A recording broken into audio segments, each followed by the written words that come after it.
Hello बच्चों, let's read this question. The question says an electron beam is deflected in a given field. How will you detect whether the given field is uniform magnetic field or uniform electric field? तो इस question के अंदर हमें दिया है कि एक electron beam है जो कि डिफ्लेक्ट हो जाती है किसी फील्ड के अंदर। तो हम कैसे फाइंड आउट करेंगे कि ये यूनिफॉर्म मैग्नेटिक फील्ड है या यूनिफॉर्म इलेक्ट्रिक फील्ड। तो इसके लिए हमारा की कंसेप्ट क्या हो जाएगा। की कंसेप्ट की अगर मैं बात करूं तो की कंसेप्ट हमारे पास क्या होगा। फर्स्ट जो की कंसेप्ट होगा वो होगा फोर्स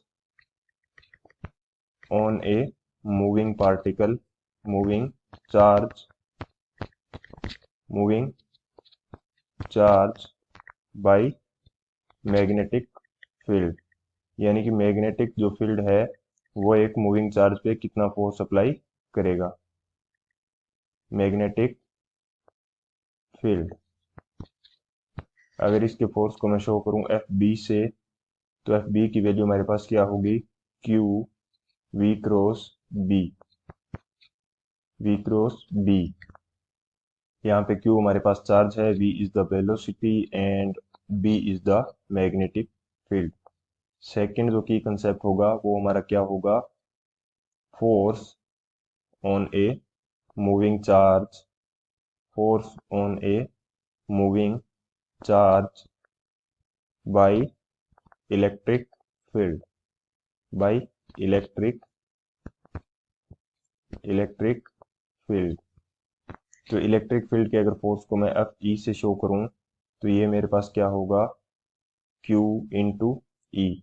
क्यू हमारे पास चार्ज है and E is the electric field. अगर थर्ड की कंसेप्ट की बात करूं तो जो हमारा वर्क डन होता है, वर्क डन की वैल्यू क्या होती है, which is equal to F S cos theta. F हमारे पास फोर्स है, S is displacement and theta is angle between F and S. ये हमारे पास हो जाएगा वर्क डन। तो इन तीनों की कंसेप्ट की हेल्प से हम लोग इस क्वेश्चन को सॉल्व करेंगे। सॉल्यूशन की बात करें तो सॉल्यूशन हमारे पास क्या होगा। फर्स्ट केस की बात करता हूं, जब हमारे पास एक इलेक्ट्रिक फील्ड है तो क्या कंडीशन होगी। ये मेरा इलेक्ट्रिक फील्ड दिया है, यूनिफॉर्म इलेक्ट्रिक फील्ड है जिसकी डायरेक्शन कुछ इस प्रकार से है। मैं इसको शो कर देता हूँ ई वेक्टर से। एंड यहाँ पे कोई मेरा एक वी वेलोसिटी से जो इलेक्ट्रॉन है इंसर्ट करवाया जाता है। तो इसके ऊपर फोर्स की वैल्यू क्या होगी, फोर्स होता है हमारे पास F E which is equal to Q E. And Q हमारे पास क्या है, minus E. And electric field की वैल्यू क्या है, ई। तो फोर्स की वैल्यू हमारे पास क्या आ जाएगी, फोर्स की वैल्यू हमारे पास आ जाएगी minus E into capital E. ये हमारे पास क्या आ गया, इलेक्ट्रिक फील्ड के कारण फोर्स आ गया। ये जो माइनस है ये क्या शो कर रहा है, माइनस शो कर रहा है कि force is in opposite direction, force is in opposite direction. ये हमारे पास क्या है, माइनस शो कर रहा है। अगर फोर्स अपोजिट डायरेक्शन में है तो ये जो पार्टिकल है वो किस प्रकार से बिहेव करेगा। अगर मैं इस पॉइंट की बात करूं तो इस पे फोर्स यहाँ पे होगा कुछ इस प्रकार से एफ ई की वैल्यू। अगर इस डायरेक्शन में फोर्स है तो ये पार्टिकल कुछ इस प्रकार से पैराबोलिक पाथ के अंदर मूव करेगा। यानी कि इसका पाथ क्या हो जाएगा, पाथ की अगर मैं बात करूं तो पाथ हो जाएगा मेरे पास पैराबोलिक, पाथ क्या हो जाएगा parabolic. And force opposite direction में है तो वेलोसिटी क्या करेगी, डिक्रीज। वेलोसिटी क्या करेगी, डिक्रीज, वेलोसिटी डिक्रीज करेगी। ये हमारे पास कंडीशन आ गई इलेक्ट्रिक फील्ड की। पाथ क्या हो जाएगा पैराबोलिक एंड वेलोसिटी क्या करेगी, डिक्रीज। इसी तरह से अगर मैग्नेटिक फील्ड के लिए देखा जाए तो वो किस प्रकार से होगा। ये मेरे पास एक मैग्नेटिक फील्ड दिया है, uniform magnetic field outward sorry inward the plane. ये मेरे पास यूनिफॉर्म क्या है, magnetic field, uniform magnetic field है। एंड यहाँ से एक इलेक्ट्रॉन जो है वी वेलोसिटी से एक इलेक्ट्रॉन इंसर्ट करवाया जाता है। तो इसके ऊपर फोर्स किस प्रकार से होगा, फोर्स की वैल्यू हमारे पास क्या होती है, force F B which is equal to Q V cross B, Q V cross B. And अगर क्रॉस को क्रॉस प्रोडक्ट को हल किया जाएगा तो ये हमारे पास आ जाएगा Q V B sine theta. Theta क्या है, theta is angle between B and B. तो v हमारा किस डायरेक्शन में है, v हमारा y एक्सिस के अकॉर्डिंग चल रहा है, एंड जो हमारा मैग्नेटिक फील्ड की डायरेक्शन है वो हमारी z एक्सिस की अकॉर्डिंग है। तो थीटा कितना हो जाएगा 90 डिग्री, एंड साइन 90 डिग्री की वैल्यू क्या होती है 1। तो यहाँ से फोर्स की वैल्यू कितनी आ जाएगी, अगर मैं मैग्नीट्यूड की बात करूँ तो फोर्स का मैग्नीट्यूड कितना आ जाएगा, मैग्नीट्यूड आ जाएगा Q है हमारा -e/v/b। ये हमारे पास किसका, फोर्स का मैग्नीट्यूड आ जाएगा। अगर इसी तरह से फोर्स के डायरेक्शन की बात की जाए तो फोर्स की डायरेक्शन ये जो हमारा v, b एंड q इन तीनों पे डिपेंड करेगी। इन तीनों का जो प्रोडक्ट लिया जाएगा, क्रॉस प्रोडक्ट, एंड इनका मल्टीप्लिकेशन होगा, उसके ऊपर डिपेंड करेगी इसकी फोर्स की डायरेक्शन। अगर डायरेक्शन देखें, अगर इस पॉइंट पे जहां से इसको इंसर्ट कराया जाता है तो v हमारा किस डायरेक्शन में है, v है हमारा j कैप में, एंड जो हमारा b वेक्टर है, b वेक्टर की डायरेक्शन किस डायरेक्शन में है, ये है -k कैप में। तो फोर्स आ जाएगा according to the QVB, force की डायरेक्शन होगी i कैप में। क्यों, क्योंकि j क्रॉस k कैप क्या होता है i कैप।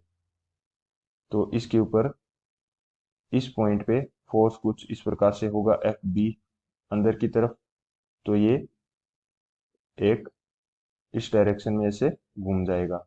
एंड ऊपर वाले पॉइंट पे बात की जाए यहाँ पे, तो वेलोसिटी है कुछ इस डायरेक्शन में, फोर्स आएगा अंदर की तरफ FB, एंड फोर्स अंदर की तरफ आएगा तो यहाँ से ये ऐसे घूमेगा। एंड इस पॉइंट की बात करूं तो वेलोसिटी है नीचे की तरफ, फोर्स आएगा अंदर की तरफ। इसी तरह से ये कुछ इस प्रकार से घूम जाएगा। एंड सेम जो हमारा नीचे वाला पॉइंट है, अगर इस पॉइंट की बात करूं तो यहाँ पे वेलोसिटी है कुछ इस डायरेक्शन में, एंड फोर्स हमारा कुछ आएगा अंदर की तरफ। तो यहाँ पे हम देख सकते हैं कि force is always perpendicular to the direction of motion, यानी कि जहां भी ये इलेक्ट्रॉन मूव कर रहा है उसके परपेंडिकुलर ये फोर्स अप्लाई हो रहा है, तो इलेक्ट्रॉन एक सर्कुलर पाथ के अंदर मूव करने लग जाता है। तो अगर यहाँ पे मैं बात करूं, एक स्टेटमेंट लिखूं, तो फोर्स इज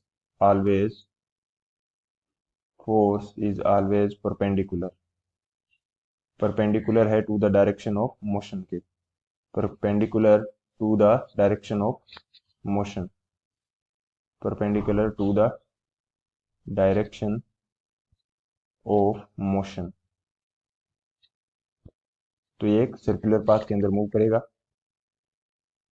पाथ हमारा क्या हो जाएगा इस कंडीशन में, पाथ हो जाएगा सर्कुलर पाथ, एंड जो हमारा वेलोसिटी है, वेलोसिटी क्या करेगी, चेंज करेगी, लेकिन इसका मैग्नीट्यूड क्या रहेगा, मैग्नीट्यूड रहेगा हमेशा सेम, मैग्नीट्यूड क्या रहेगा सेम। तो ये कंडीशन होगी हमारे पास मैग्नेटिक फील्ड के अंदर। अगर मैग्नेटिक फील्ड के अंदर एक बात और की जाए तो वर्क डन की बात करते हैं, which is equal to FS cos theta. FS cos theta, theta is angle between force and displacement. अगर यहाँ से देखना चाहें तो फोर्स क्या है, ऑलवेज परपेंडिकुलर है मोशन के, मोशन जिस डायरेक्शन में हो रही है उसके हमेशा परपेंडिकुलर है। तो थीटा कितना हो जाएगा हमारे पास, theta is 90 degree, and cos 90 degree क्या होता है 0। तो वर्क डन की वैल्यू हमारे पास कितनी आ जाएगी 0, यानी कि यहाँ पे कोई वर्क डन नहीं किया जाता है, वर्क डन क्या हो जाएगा 0।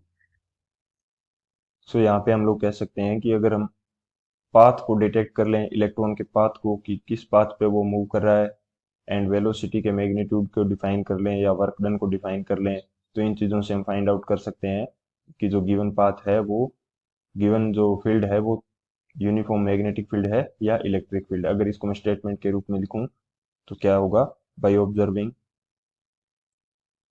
By observing path of motion, by observing path of motion, velocity magnitude, velocity magnitude, velocity का मैग्नीट्यूड, एंड हमारा जो क्या है वर्क डन,